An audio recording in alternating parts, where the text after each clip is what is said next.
Now then, you're welcome along on this Bank Holiday Monday. It's great to have you with us. I will be totally honest. We're big on work-life balance here on Indo Sport, and so we have our pre-recorded David Ford interview in your feed. And I said to our head of sport, David Courtney, on Friday, with great confidence, I said, "Listen, if Leinster lose, we'll record a podcast on Monday. I'll do that for you." And so I strode out of the building on Friday, confident I would not think of the place until Tuesday.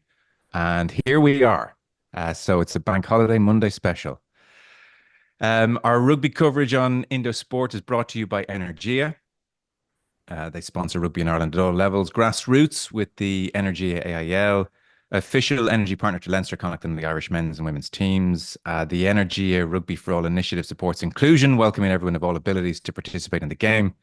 To learn more about Energy's rugby partnerships and to find out about their exclusive home energy offer for rugby fans, you can visit energy.ie/rugby.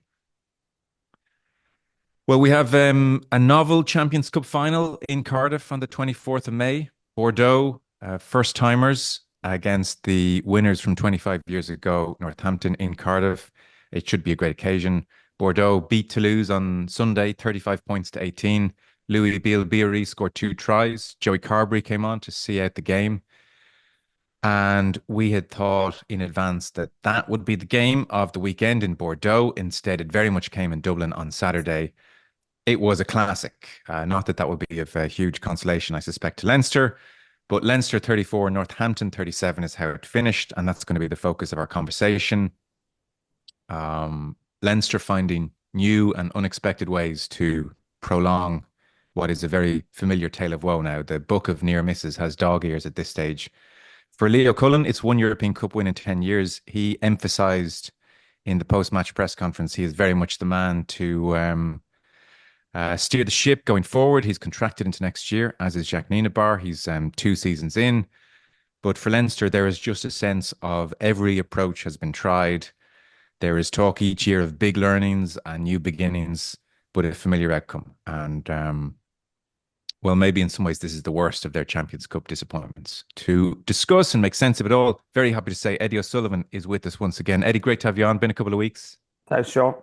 And Ruaidhri O'Connor with us as well. Hey, Rory. Hey guys. Eddie, we'll go big picture later on in the conversation. Let's talk about the game. First of all, an amazing game, and it would be wrong not to say that Northampton weren't anything but excellent. An area to start. The context here is that never before in the history of European Cup semi-finals in this tournament has a team scored 34 points and lost. So for the Jacques Nienaber defence, much celebrated, a ripping up of Leinster DNA, when it came to their most important game, having nilled Harlequins, having nilled Glasgow, it was like a defensive capitulation. Yeah. Well, the Nienaber defence is obviously very effective until somebody finds a key to unlock it. All defence, so there's no perfect defence system. No matter what defence you run, there's a weakness in it.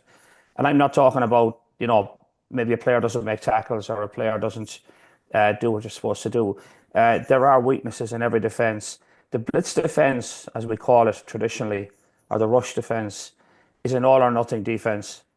And when it gets broken badly. It's very hard to recover from it. Plus the fact is you play your wings very high because they're your outside defender. They're the guys we often see shooting out the line and getting the ball carrying possession in the backfield. And because they play high, the space in the backfield, and then this kick options in the backfield on broken play as well. And we saw that for the first try, for Tommy Freeman's try off that line break. But what happened to Leinster is that a system that's been working really well from throughout the season basically crumbled on Saturday, partly because of the mistakes they made, which are very basic. But I would suspect if you track it back, the mistakes they made were precipitated by the Northampton attack. And Northampton obviously did their homework. They got a lot of things right. But when Leinster look back on those 5 tries, 4 of them were preventable. The 4th try, which was the box kick that bounced right for Northampton, I think you can discount that. That can happen any Saturday to anybody. But the first try and the second try were just very poor spacing. One was a kick chase, and you saw Finn Smith pick the hole, went straight through, and then put the grubber kick in for Tommy Freeman. And that was really bad kick chase by Leinster. Kind of stuff that you would lose your mind in the IL. You know, there was a huge hole. If you look at the video, massive hole for Smith to run into. The second try again, the ruck on the edge, terrible spacing. Andrew Porter standing in splendid isolation, where he should have at least two players. Porter was on his own, and again, Henry Pollock picked the hole, hit a great line, and a serious gas. I don't think Prendergast is going to stop him. And then the third and fifth tries were just really poor numbering off. This is probably where I think that Northampton saw their opportunities, is they set rucks up in the middle of the field and then they numbered off the side where Leinster were weakest. Like they were pretty much running tries, the third and the fifth try. Tommy Freeman's try off the midfield ruck in the 36th minute and the 63rd minute try for James Ram. They came off midfield rucks. And if you look at Leinster, they were all over the shop in terms of numbering off. And Northampton obviously saw that Leinster were poor at numbering off. And you have to number off both sides in the midfield ruck. And they found the side that Leinster hadn't numbered off and they just carved them open. So to be fair to Northampton, it was a triumph in terms of strategic planning. And the execution was extraordinary. And if you look at the stats, just finally, I won't go too much further, Northampton had about 42% possession. That's a lot of ball. They had less carries as you'd expect, but their efficiency was extraordinary. They had almost 550 metres with 42% ball. That means Leinster had 380 metres. That means Northampton's carry was over 5 metres per carry. Now, some of those runs were very long, big long runs, but that means that they were actually carving Leinster open. And then they had more clean breaks than Leinster. They had 10-8. And they beat more defenders. They beat 35 defenders, Leinster 23. So that to me spells of an attack that was really, really efficient, that really maximised its opportunities. And, you know, the Nina Bar defence, which I done so well, has clearly crumbled against a team who found a key to unlock it. That's the bottom line. Just to follow up on that, and Eddie, and then Rory do come in. So the high ball that Hugo Keenan, you know, drops for Northampton, that can happen. Let's discount that one. That's fair enough. The opening try with the kick chase, zero kick chase, as you mentioned, and this is in the 7-8 minute of the game. You know, this isn't a physical, we're tired kind of an issue. There's just a colossal gap between Keane Healy and Josh van der Fleer. Yeah. Joe McCarthy, I think, is 10-15 meters behind them. I mean, I don't think Ram initially was going to run it, and he just saw this kick chase, and Finn Smith said, "Geez, okay, well let's kind of see what happens," and it happened for them. And then you talk about the other tries, a lot of bad numbering. Yeah, you know, I think for the Pollock one, you can see Tommy O'Brien is like pointing, like we've so many numbers on the short side. Someone get over this big gap between Porter and Sneeman. And then the other tries, you know, it's just a ruck in midfield, and suddenly there's a 4v2, and they haven't had to do much to get there. No. Was this, to your eye, having watched Leinster all season, was this an accident waiting to happen? Did you think this was? Were you seeing these you know, the spacing wrong, or kick chase at times poor all season, or was this a colossally bad day at the office and very unlike them this year?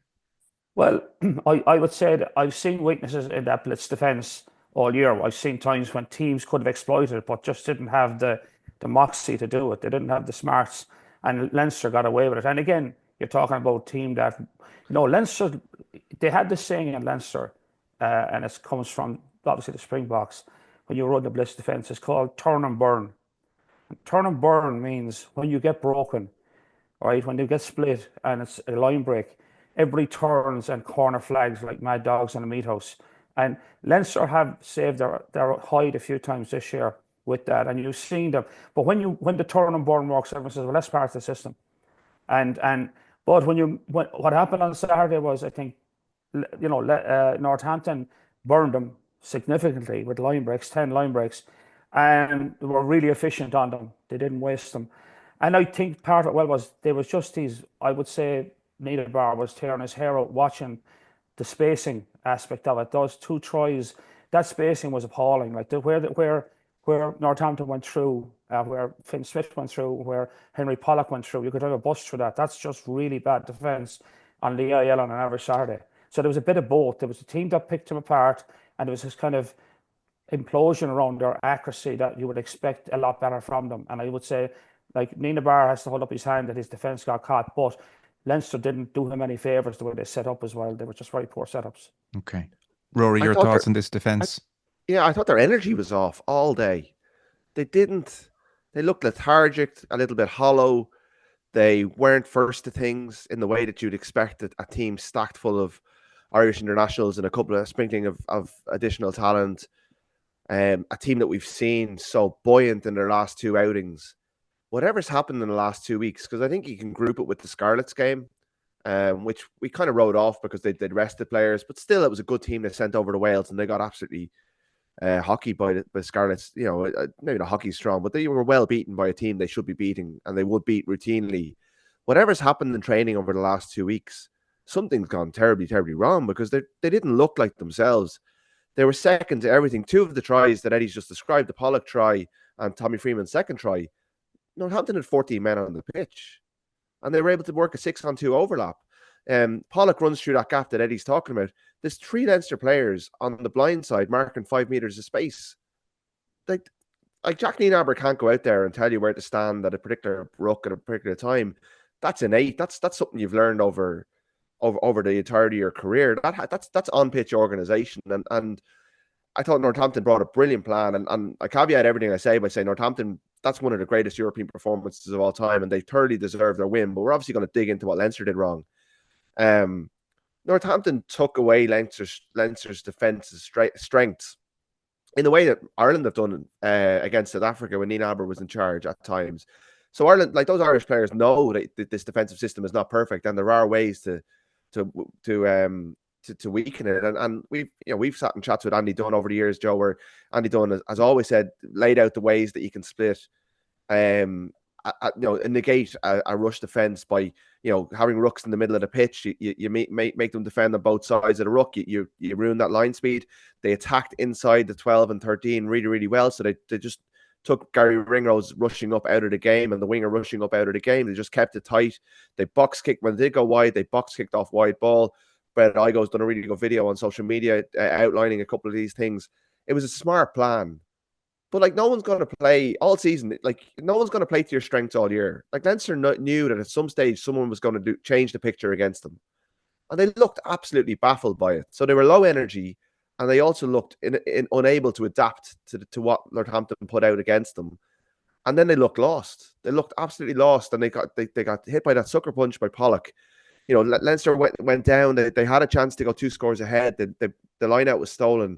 Suddenly Pollock's racing through, rounding Sam Prendergast, who doesn't. I know Eddie said, I don't think he's going to stop him, but I think he could have shown more in terms of trying to stop him. And then it's bam, bam, bam, and suddenly you're 2 scores down going into half time. And these players are not used to that. And we know they're not used to that, but they're supposed to be preparing for this one game or these one or two games at the end of the year all year. And yet when it comes round, when the picture changes for them, they're not mentally ready to adapt to it. It took them too long to get their house in order. And in fairness to Northampton, every time they were punched in the second half, they counter-punched. And they landed. They go up, there's a try, they get a penalty. There's another try, Ram goes over for that try. And then finally Leinster get them where they want them with 7 or 8 minutes to go. And they scrambled and they scrambled and they scrambled and they rolled their luck with the referee at times. And then when they gave Leinster the gifts, Leinster kicked the gifts into touch. There was 3 points there to take it to extra time. And I have no doubt that Leinster win in extra time. There's 2 times they could have kicked for goal. The second one's a very difficult kick, but I still think with the players you have on the pitch, it's the right option. It's the percentage call. They made bad decisions. So from the moment Leo Cullen decided he wasn't going to pick Jordie Barrett to the moment they decided to go for a quick tap move with 60 seconds on the clock, when they had Jordie Barrett, Sam Prendergast, and Ross Byrne on the pitch, all capable of kicking that ball over the bar. There's just a litany of bad decisions, of poor preparation, and of a performance that didn't reflect the best of what Leinster have. And that's why it's such a bad result for them. It's such a bad defeat against a Northampton team who thoroughly deserved it and earned it. But with their resources, with the advantages of being at home, with their injury list, they're only missing James Ryan. Northampton had 6 players who would normally be in their 23 out injured. You're looking at an all-timer here. Yeah. Jeez, in those terms, Eddie. Well, I think there's a lot in that, and I don't disagree with anything there. that Rory said. I think off the bat, I thought the selection to me made zero sense. Um, Obviously, the big talking point in the selection was Jordie Barrett, him not starting. You bring the guy half around the world to win a European Championship, and in the biggest game of the season, he's sitting on the bench watching the game, and then he's coming in to to bail it out. Just makes zero sense to me. I don't know what the logic behind it was. I couldn't unpack it. Like, I've been thinking about it since Saturday, and I just can't find any rhyme or reason to it. The other one to me was leaving out Andrew Porter, who's been a beast this year for Ireland. You're going into a team who are going to Northampton, and again, they were technically excellent. They played like their lives depended on it. The physicality they brought was obscene at times, but Porter was a kind of guy who could fight his way through that. He's a game changer in the physicality. And I thought, the selection of Max Deegan ahead of Jack Conan, to me, again, didn't make sense. Conan's been the go-to guy right through. So there were three selections that I scratched my head. And I think if the team are going on the field and they actually think maybe we haven't the best 15 here, and this is huge speculation on my part, but I think if you're taking the field in the biggest game of the year, and you feel there's three guys sitting on the bench that should be out there with you, does that affect your mindset going in? I don't know. I mean, that's a kind of a wild speculation, but to me, every team going on the field in the biggest game of the season wants to feel they've got the best 15 on the park to start with and go to war. And finally, I'd say to Rory's point is always an interesting point for me. Of a team that's used to cruising home in the last 20 minutes and getting punched in the mouth and suddenly been in the dogfight. I always use the example, and this is going back years, is New Zealand won the first Rugby World Cup in 1987. And everyone said they wouldn't lose another Rugby World Cup. And they lost Rugby World Cup after Rugby World Cup after Rugby World Cup until they eventually nailed it in 2011. And all those World Cups they lost were based on them cruising through games and finding themselves in a dogfight and not having the awareness or the skill, the mental skill to fight a way out of it. And Leinster have lost a lot of dogfights in recent years, big dogfights. And they got in a dogfight on Saturday and they came out the wrong side of it again. So there's a number of things there. Like, if you go out with a weaker team than you should have on the field and you get into a dogfight, what are the odds you might have come unstuck? And to me, that was kind of trying to put together what Rory said there. I think there's a lot in that. Yeah. So, well, let's tease out the Barrett one for a moment then, Rory. So last week, you got the word early on that Barrett was going to be rested. And it made so little sense that the only conclusion we speculated around was that there must be a stipulation here whereby when the two Irish lads are fit, akin to RG Simon, James Ryan, Joe McCarthy, that the Irish lads get the nod. And that, Cullen was asked about that on Friday. That's how, to be honest, kind of baffling the decision was that Leo Cullen was asked, look, is there a contractual reason you're not starting this guy who, in the quarterfinal put in one of the greatest performances a lot of people have seen in a Leinster jersey? And he said, no, there's not. He's asked about it invariably post-match, and he said it was a hindsight argument. I don't think it was. It was an argument pre-game. It's not a hindsight argument. And he sort of said, look, we finished the game well. I don't have any regrets about that plan specifically, was his line. Like, Rod, this is the kind of decision that kind of goes down in coaching infamy. Like, in 10, 15 years' time, we'll refer back to, do you remember that time they left Jordie Barrett out of a semi-final? It's that glaring and that big. Yeah, it's potentially career defining for Leo Cullen, and that's like, this is the lot of a head coach. You make these decisions, and it just, from a rugby point of view, it didn't make sense. It was a squad management. It was kind of keeping players happy. It was a one eye on the line squad being named this Thursday. It was all these things going into the wash, and ultimately he went with the Ireland player who'll be there next year. And I don't think even Robbie Henshaw could argue that on form he should have been in there ahead of Jordie Barrett. Robbie Henshaw, Lion, all brilliant, all-time Leinster great, a great Irish international. But at the moment in this season, Jordie Barrett's a better player.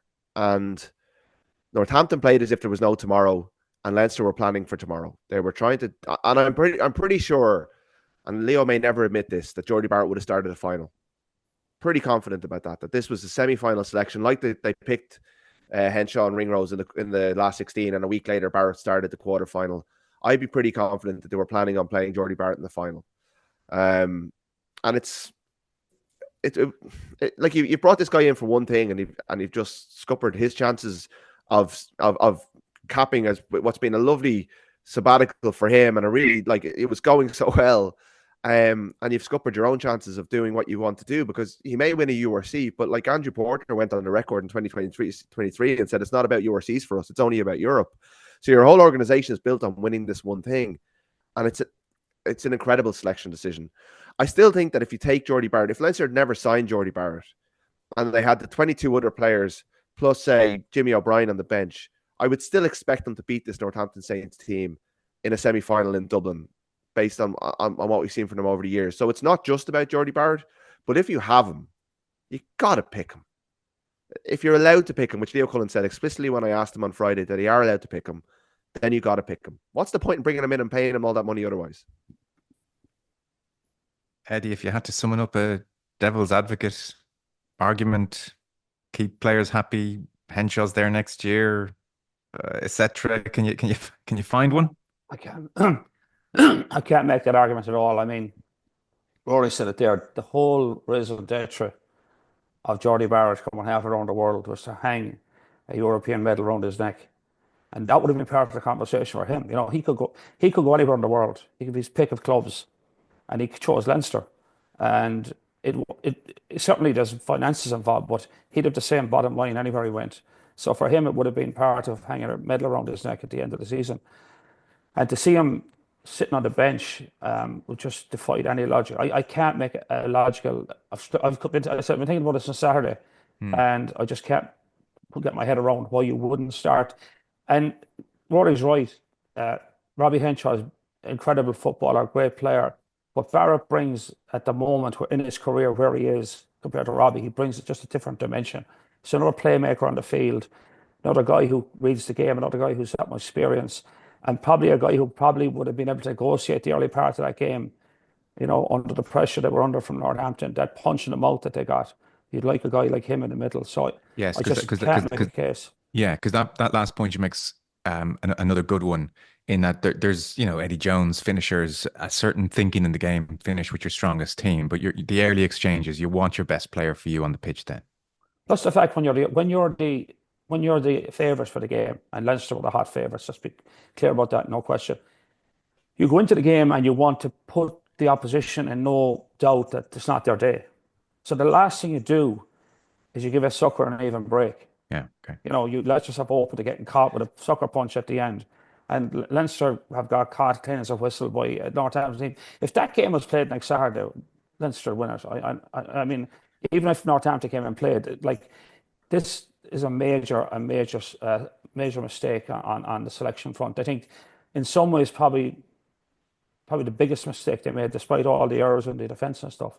But to me, I can't for the life of me think of a logical reason why Jordie Barrett should be riding the point last Saturday. Even why they didn't bring him on earlier, they waited until the 50th minute. Yeah. Like, Jacques Nienaber was part of a coaching ticket that made a monumental mistake by starting Manny Libok in the World Cup semi-final, and they brought him off after half an hour. Now, I need to get to the bottom of, and we all probably do in the media, of who makes these decisions on the line. Like, is it Leo Cullen who makes substitutions from being close to the coaching box at certain games? Like, Nienaber is calling plays. He's the one running point during game on what they do when. But when it comes to that decision, say when Jack Conan has his hands to his ears saying, "What do I do now?" I'm still not quite clear on whether it's Leo sending the message down or Jacques Nienaber.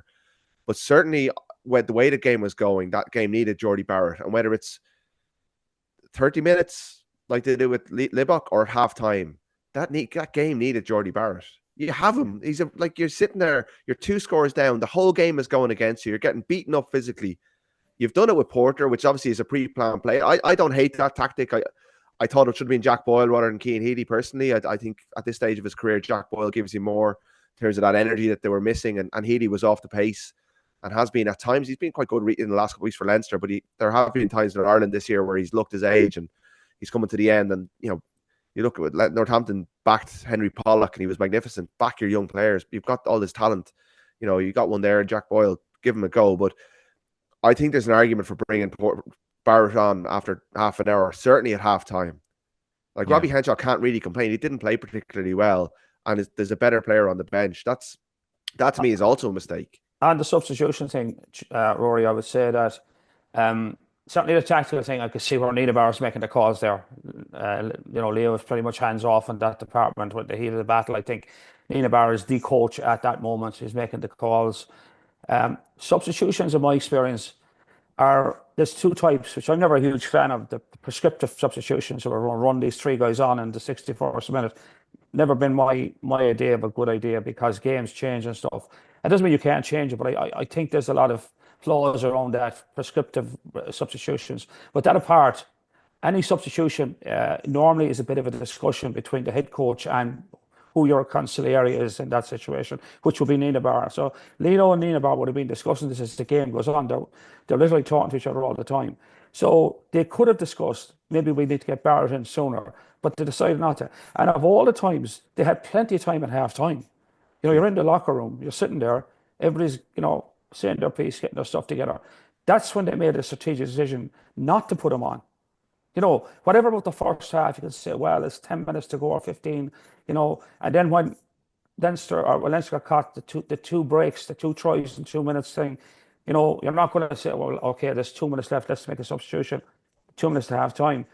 There's no need to, but they had that conversation in the locker room at half time, and they strategically decided not to bring him on to start the second half, which had been, in the worst case scenario, the best time to do it. Okay. So boxed off defense, a mixture of this system when it's broken badly, but also some shocking basics where spacing is off and players are just making mistakes that you couldn't actually put at Nina Barr's door. They're so basic. We've talked selection there, major issue.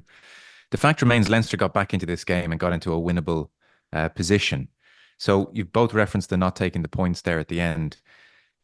5 minutes to go. They're down by 3. Northampton are down to 14 men. Josh Kemeny is off. And they're kind of 15-metre line, right-hand side. It's very kickable. Prendergast is 4 from 6. The ones he's missed have been ugly, but he's 4 from 6. And we can see Conan, who is then the captain. Initially, he cups his ears and says, "What do we want?" And he's looking at the coach's box, and he doesn't seem to get a response because then he puts his hand by his sides, open-handed, and says, "What do we want?" Now, Rory, when you're digging into this and talking to your sources, fascinated to know if he got word, because Leo Cullen afterwards talked about this as a player's decision. They backed their bravery to go and win the game. It doesn't come off, but everyone's a genius in hindsight. In the moments, these guys fancied it, and I'd fancy them 100%. So unless Leo Cullen sat on his hands and said, "Up to you guys," and Nina Barr gave a go for the corner, that would seem to me players made the decision. They kicked to the corner. 15 minutes earlier, they'd scored a maul try. Maybe that's in their mind. But Northampton against the Leinster maul had good moments throughout the game, including first 2-3 minutes. And the Leinster maul it's pulverized. They go back, 10 meters. It's incredible.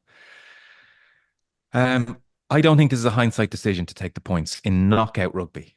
The consequences of being behind when that clock goes red are too great. It's knockout rugby. And I also, on 13 minutes when they're 7-0 down, they take the points. So what's the thinking here? What is our strategy? Yeah, and whatever about it being a player's decision, Jack Conan clearly felt that it was a coach's decision. As the captain, he looked at the line and it didn't seem to get any guidance back, and then they decided to go to the corner. Last year against Toulouse, they kicked penalties to the corner that were kickable when their line out was under pressure. Repeatedly, they made bad decisions around their taking the points last season. So we keep hearing about learnings. I don't see them learning lessons. It reminded me again of the 2023 final against La Rochelle when they never got themselves in a position to kick the drop goal for Ross Byrne, where they kept attacking when all they needed was 3 points. They're making some of the stuff that we saw on Saturday was new, but a lot of the mistakes are familiar. They're familiar to us, and we're revisiting old failings. Yeah, I don't. But certainly, all hindsight for me, I turned to Keane Tracy in the stadium and said they got to go. They got to go for the points. Even if Prendergast misses, you're getting the ball back. You're getting a 50-22 dropout or a 22 dropout or a goal line dropout, and they've got a whole playbook of moves from goal line dropouts. Interestingly, Northampton, they made everything contestable, even goal line dropouts early in the game. So maybe they make it contestable. But even then, you've got Ryan Bear going up for a high ball 10 meters from their line, and you're going to get a chance to go again. You're getting another chance. I even think the second one, where they took the tap penalty and tried to reprise the move that led to Caelan Doris's try earlier in the game. That it wasn't right out in the touchline. It was on the nice side for the right-footed goal kicker. They had Sam Prendergast back on the pitch. They had Jordie Barrett on the pitch, and they had Ross Byrne on the pitch. 3 accomplished goal kickers. There were 60 seconds on the clock, so there was even a chance to get the kick away with enough time to get the ball back off a goal line dropout. They went for a quick tap penalty. Massive percentage play. Sure, it worked a couple of times earlier in the game. Northampton were waiting for Jack Conan. He didn't protect the ball. He got stripped by Joanna Augustus somehow. We can't quite see on the footage. Legal, illegal. They left it in the hands of the referee. They had a chance. They had the destiny was in their own hands, and they rolled the dice. Sure, yeah, they maul the ball over or they score off that line out. We're backing them. What a great decision. I'm sure we like. But at the time, I just want to say, if they'd scored a try there, I would still say it wasn't a good decision. It's not a good decision. It's just the wrong. It's knockout rugby. Yeah, this isn't. I don't want 2 points. Let's get the 4 or the 5. This is knockout rugby. And you know, you've left Jordie Barrett on the bench so that you're going to finish stronger. They've had over 20 minutes with 14 minutes. You're going to win this in extra time. Do not risk losing. Yeah, agreed. I'm just trying to give their perspective. I guess I know, but it's I would keep saying to us. I wouldn't stomach more journalism element, but like that's why I'm saying if they're saying, oh, if we'd scored the try, you would say it was a good decision. I absolutely wouldn't. Even your game intelligence. Northampton, once they lost a forward, they brought a forward on for a back. So rather than go for the maul where you're 8 on 8, dummy maul out the back, you've got an extra back. That's the play. Northampton were down to 14 men. They lost their hooker in the first half. Leinster never once kicked the ball off the pitch and made Northampton throw the ball in from the line out. The last play, again, Northampton's forward had just returned, and then Alex Coles gets himself sim in. So again, you're 8 on 8 up front, but you're 7 on 6 in the back line. It's a bit of a different picture because Sam Prendergast, I think, has come on for Tommy O'Brien. So it's a jumbled enough backline, but you've still got an extra body out wide, and you've got an entire playbook that you have to run from. So is it really the percentage call to carry into a load of forwards, or is there a move that you can play that off a tap or off a line out where you can use your extra man in the back as your advantage? It wasn't. I don't think there was smart calls being made by these players in that moment. Eddie, take us through the end game. Start with the Jack Conan turns to the coach's box and give us your thoughts. Because look, maybe we're oversimplifying it. I don't know. Well, I would suspect he would. It was the call of the game, right? You're right. This is it. This is the whole bag of chips, right? And he what do? He looks to the bench, or he looks to the sideline, and I don't know if he got a message or not. It looked. I think I agree with you. The body language to me was he looked for something he didn't get, and then he made his own decision. To me, not to take the points is just as bizarre as not picking Jordie Barrett. Like Right. if I watch a lot of American sports, obviously. If you watch NFL or even basketball, at some point in the game, in a playoff game, you're only playing to tie the game. You're playing to tie the game because tie the game, you're not going home. You're still at this overtime. And I thought if this goes to overtime, like Leinster win it, they have the horses for this. They've got the right team on the field. Northampton are starting to creak. The yellow cards are starting to show. So to me, statistically, everything was in Leinster's favour to just kick the points, but get into the extra time and win the game in extra time, and then do the assessment after how we ended up in extra time. But it just made zero sense again to roll the dice. And Northampton knew that was their life depended on. No, they were lucky, Northampton. That was at a try in the end. I'm still confused about the referee's logic around it. I thought it was a very kind of a bizarre event, and I don't think he thought his way through it that well. But why put yourself in that position where you're dependent on a TMO and a referee to come up with a right call to give you a shot? When you had your shot to go into overtime, and you turned it down. It's just, again, game management. But I just can't get my head around that again. Is it arrogance? Is it like there's no logic to not going into overtime? They were the better team going into overtime. So again, to me, that was about as bad a decision as that picking Jordie Barrett. Yeah, like I could sort of get it in a Six Nations game. We want to win, maybe. But this is knockout rugby. This is different. Yeah, there's no overtime in the Six Nations, so you're going strategically thinking like we could win this. It could be the difference to win the championship at the end of the season. But this is win or go home stuff, and they definitely fluffed their lines big time. Yeah. So and like, is it more on Conan? Is it on the coach? Like I sort of feel the coaches should be like points. Jack's looking for help here. You know, You Like, he's just like, send a he's like, guy. there's a lot on me, everyone. Can you help me out? You just send a guy with a kicking tee running on at 100 miles an hour. Like that's the Yeah. if the kicking tee's on the field, what do you think the coach wants? And that's an 8 out of 10 kick, isn't it? Maybe even a nine Oh out of yeah, 10 oh kick. yeah, Yeah. oh yeah, for sure. Like that's there's no easy kicks there, but that's why they're there to make those kicks. That was a very kickable kick. It pressed a lot of pressure, but you have to like in America when it's in the NFL, you see coaches who are who are a kick down to tie the game, trying to take it to overtime. And they find field position for the kicker, find the field position, and then you send on your kick unit to kick the points. And if he misses it and you lose the game, everyone says, "Well, give yourself a shot." Like that's the logical thing that you set up to draw the game to get to overtime because that's your best play. And the guy who sent in to draw the game, if you missed the kick, it's a tough day for him. But everyone did the right thing here. We got the field position, we got the kick, and we just happened to miss it. And everyone goes, "Well, that's acceptable in sport. You Mm, did everything you could, and it didn't work mm. out." It's But the this was logic. like Yeah. turning down that opportunity and just rolling the dice, like playing casino rugby. that's what Rory, they did. That's what they so, did last sorry. year. Like they Yeah. did that. They put like they got themselves. They kicked three, three, three, three, three, and then they set up the drop goal for Kieran Frawley to win it. So they learned that lesson, and it's almost like in the last 11 months they've unlearned the lesson all over again. It's it's What would South Africa it's have done there? well, Jack Nienaber or Rassie Erasmus would have put up a traffic light, and the message would have clearly gone down. Take the three, and this is the thing they've gone in for the Jack Nienaber approach, but they don't seem to be fully bought into it. Like that seemed like an old style Leinster call, a kind of a Lancaster roll the dice, more akin to Chris Robshaw in the 2015 World Cup, going to the mall that time. This didn't seem like a Nienaber, it was a very un-South African performance on the whole, a very un-Nienaber-esque performance. So it spoke to a bit of muddled thinking, really, because they look so far off color in terms of their energy and their decision making all the way through. It's a spectacular failure, really. Yeah. Leo Cullen, The, when you sorry, parse through Joe, this, just yes, for Eddie, one please, final sorry. point there. Yeah. Sorry to cut No, across no, you. take your time, take your time, take your Talking time. about Rory's right about the energy side of it. Yeah. I wasn't there, obviously. I wasn't at the game, and you get a much better sense of what the energy is like when you're at the game. When you're watching it, you don't get that sense.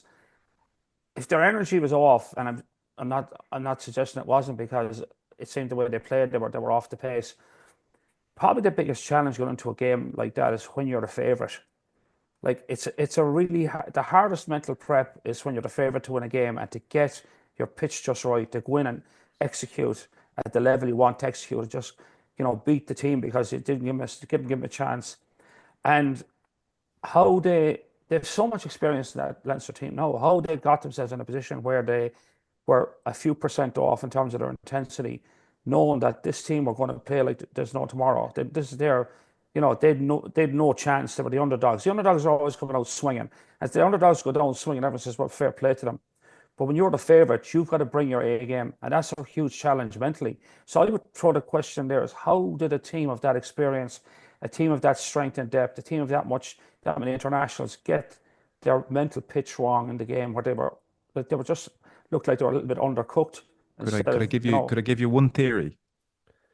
yep. And it's part of a more complicated picture, I'm sure. But one theory, how do they get the pitch wrong?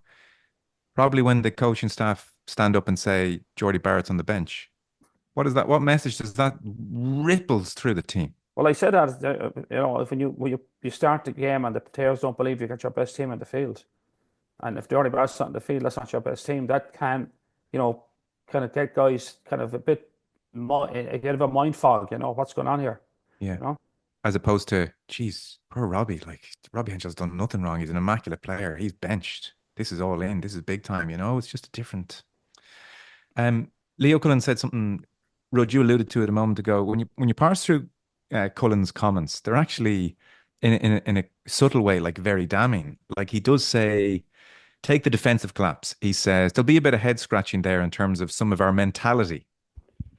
Okay, like he says it in a very professional way, and he's not banging the table, but you'd actually look at the words. There'll be a bit of head scratching there in terms of our mentality around defense. Were we really clued in enough for some of the threats Northampton have? That is a big score to concede in a playoff game. And then you both mentioned they are unaccustomed to being behind, and these big games happens once or twice a season. when you fall behind, we get a little bit jittery, don't we? These are big admissions wrapped up in a, but we weren't quite accurate enough, and we did commit some errors, and we also did well at times. You know what I mean? These like not clued in mentally for defense. We get jittery when we go behind. These are big failings. They're very telling comments actually when you put them like that. When you just isolate them, and that Leo's accepting that we were a bit undercooked, and that we weren't at the pace we needed, and that we really weren't dialed into where we needed to be. So that usually comes back to the coach. How did we get to that point where it's an underperformance by Leinster? How did you underperform in the biggest game of the year? That's the burning question for them now. But I don't know how they got there, but they got there in spades. Like 5 tries in a semi-final is just like dreadful. You can't do that and expect to win a semi-final. And I don't think they went into the game thinking it would happen, but by golly, it did happen. Let's bring this to a bit of a close.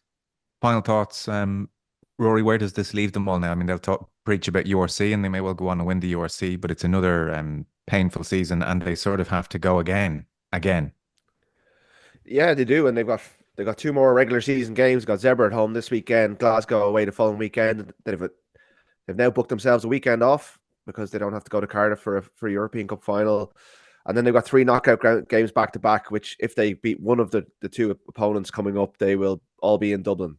So again, they are the best resource team in the URC. They are the best team in the URC, but they haven't won the URC yet. In previous years, they've had the excuse of fighting on 2 fronts. They're not doing that anymore.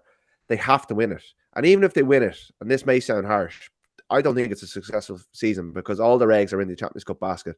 And if you lose to a Toulouse or a Bordeaux in an epic final in Cardiff, like last year, I think they came so close. It wasn't. I don't think it was as bad as some of their other wins. But to lose to a Northampton Saints team with all the things we've talked about, I think you're looking at one of the worst results in the history of Irish sport. Never mind Irish rugby or Leinster rugby history. I think that was an all-timer between the decisions they made in the build-up, decisions in the game, the fact that they conceded 5 tries, they were out energy. Like Henry Pollock, a 20-year-old, came with an attitude. Like every Leinster player could learn from Henry Pollock's attitude. Just the way he approached that game. He got emptied on the kickoff by Caelan Doris and Dan Sheehan. Like back in your box stuff. He popped back up and he just took the game to them. His attitude and he summed up his team so well, as did Finn Smith, Alex Mitchell. Their England internationals were all very, very good. And Leinster's internationals didn't pitch up. It's such a damaging defeat for the entire organisation. It's a damaging defeat for Leo Cullen, who says he wants to continue, that he thinks he's still the right man for the job, but increasing volume of Leinster fans don't agree, and it's definitely, I think there's going to have to be a review into everything again, as there probably is every year, as to what they're doing, because they're not getting the results when it matters most. They're a great team for organising a season and for managing a season and keeping players happy over the course of a year and getting them at the points, but when it comes to it, they're not getting over the line, and that has to be a question that's asked of them now. It's an all-timer. I think it's the worst, certainly since the Saracens quarter-final in lockdown. Their scrum was decimated. When they were decimated that day. Yeah. I think it's worse than any of their final defeats. It's worse than any of the losses to La Rochelle, even the semi-final. This is a really bad one, and it's damaging for Irish. It hasn't been a good year for Irish rugby, and it's gotten worse now, and it makes Andy Farrell's job on Thursday quite difficult, because I think he was intending on picking an awful lot of those players for this squad, and I think he's made it's a harder job for him to do that now as well. Some of them probably will have played themselves out, or maybe he'll stick with them and he'll get loads of brickbats from the English media for picking these guys who keep losing big games. But they're in a real hole, and they got to start digging. But even if they come to the surface, or I don't know, my metaphors are all over the place here. Yeah. But like if they get the trophy at the end of the day, yes, they'll have a nice day out. But deep down, it won't be enough for them. They'll know that they left a big one behind. Eddie, I'll get your lines, ramifications, thoughts in a moment, but just a final one on Leinster, who now, Irish rugby, Leinster, there is this trend of so brilliant for 80-90% of the season, and then the big games not going their way. They, Lancaster 2018, beautiful, and rode that kind of approach for all it was worth. And then, it's not like we're talking insanity here and doing the same thing and repeating it. They went out and they've had a massive shift and change of DNA almost here, which some Leinster fans and former players haven't liked, and gone the Nina Bar route and defence first. Bring in, best in class, Jordie Barrett in, Slimani, RG Snyman. Like, when they're sitting around doing this review, there'll be a fair degree of like, it's not like we've sat on our hands here. We've really tried to interrupt this pattern and bang, same pattern. Yeah, you see where Leinster have kept, what's the next move we're going to make to get this trophy? And in the bar, world class coach, changing their DNA, becoming the defense. Like Leinster were always basically measured by their attack. Now they're being measured by their defence suddenly, complete change in headset. And then the Jordie Barrett factor, that was the last piece of the jigsaw, the X factor coming in, world class, World Cup winner. So like it's just for me, where do they go next is the big question. Like what are you going to change next year? I know they've already bring in the ex-player, like Rico Elani comes in next year, but Jordie Barrett goes, but that's the same thing. It's like swapping like for like, or some people would say probably not really like for like, because I don't think they're in comparison in terms of what they can bring to the game, but that's a different discussion. But like, what's the next move? What's the next play we can make to make sure we win next year? And I'm not sure where they turn. Like they have done everything right in lots of ways. They've an incredible squad. They manage it brilliantly. They rotate their squad really well. They bring in a world-class coach who's going to change everything. They change their approach to the game. They bring in an X-factor player from overseas. They've literally every box you could tick. So what's the next box? And the problem is I don't know what that is. And I'm not saying I've any answer from they. Maybe they do, but you just wonder where the next pivot is. Because they have pivoted. Yeah. You're right, they have pivoted to try and get that extra 2% that gets you the trophy. So I don't know where they pivot to next, and that's the scary part now. When they do this review, like where do they go next? Yeah, yeah, yeah. And pivoting quite from the outside, it looked impressive. Like quite, like, geez, they're really going after this in a really concerted way. I thought. And hands up, by the way, before someone's tweeting. I mean, I was prophesizing for the last couple of rounds. This is Leinster's nailed on Champions Cup. Like, there's no one close to them. They're going to win this at a canter. It's almost not fair that they've brought in Jordie Barrett the way they're going to win this. So spectacularly, spectacularly wrong on my part. Will there be lines ramifications, Eddie? Late in the day for lines ramifications for Andy Farrell. Does he watch that game on Saturday and go, holy sheesh, let's Yeah, have a Zoom call, everybody. We need to talk.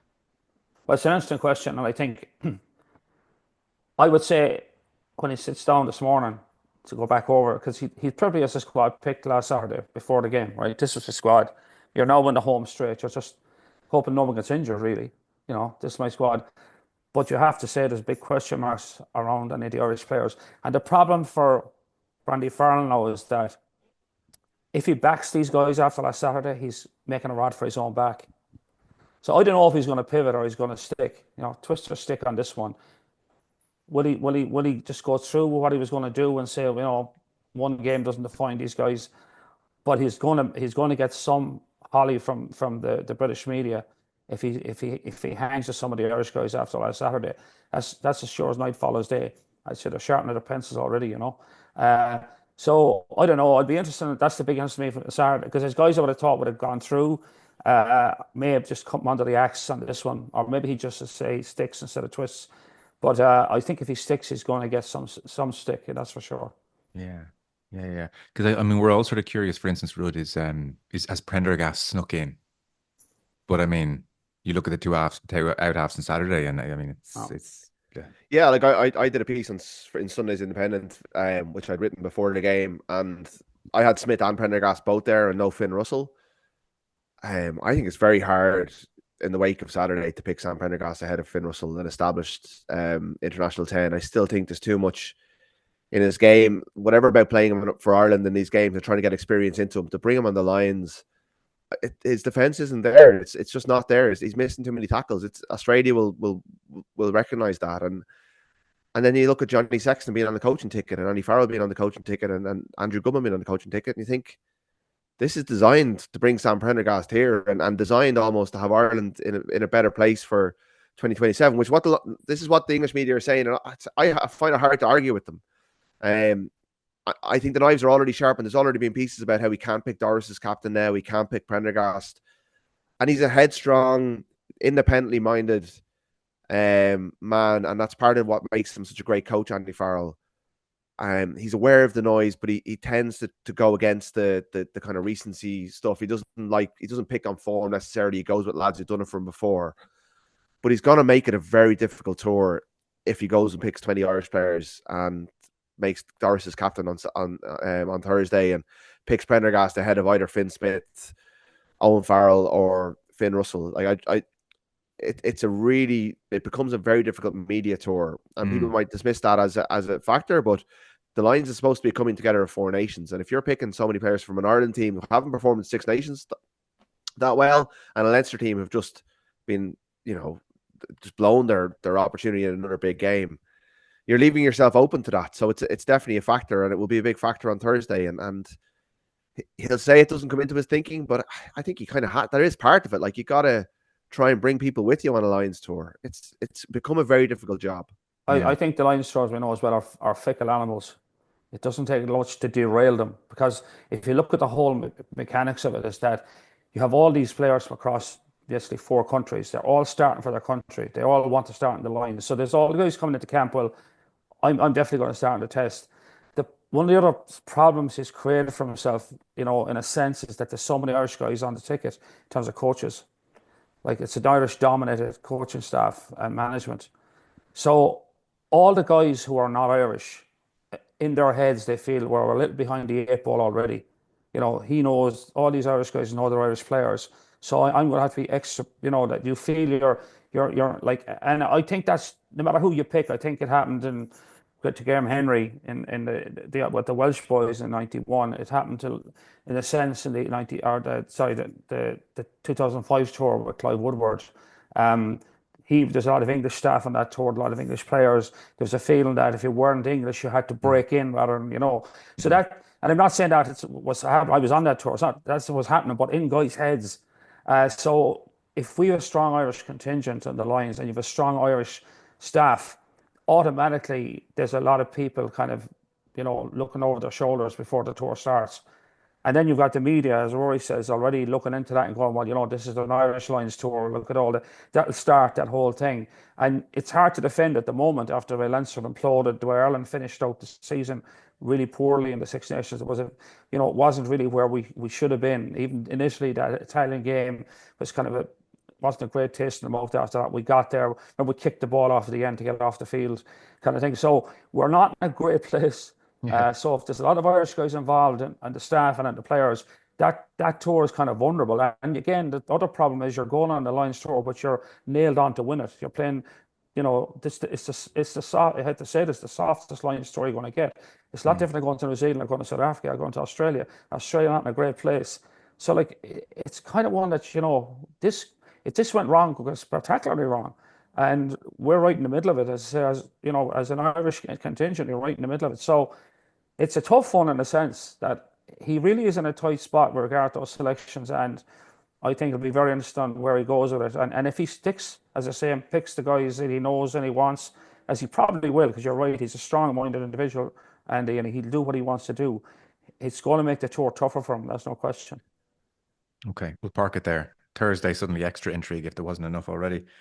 Fellas, that's exceptionally good analysis. Thank you both so much. Ruaidhri O'Connor of the Irish Independent and Eddie O'Sullivan. Great to have you on again, Eddie. As you talk there, Sure. If you can stomach it some quiet afternoon, how about a deep dive on the 05 Lions tour, me and you some afternoon? That'd be a fun way to chat for an hour. Absolutely. It'd be very interesting now that it's way in the rearview mirror. Because it was very interesting. I did a podcast a few years ago about it, and it was Matt Dawson and Tom Shankler were on it. And it was interesting. Their view and my view were so completely diverse in what happened on the tour. It was great. Very interesting. Okay. Well, we'll make that happen at some stage. Fellas, brilliant. Thanks again. Cheers, guys. Thanks, guys.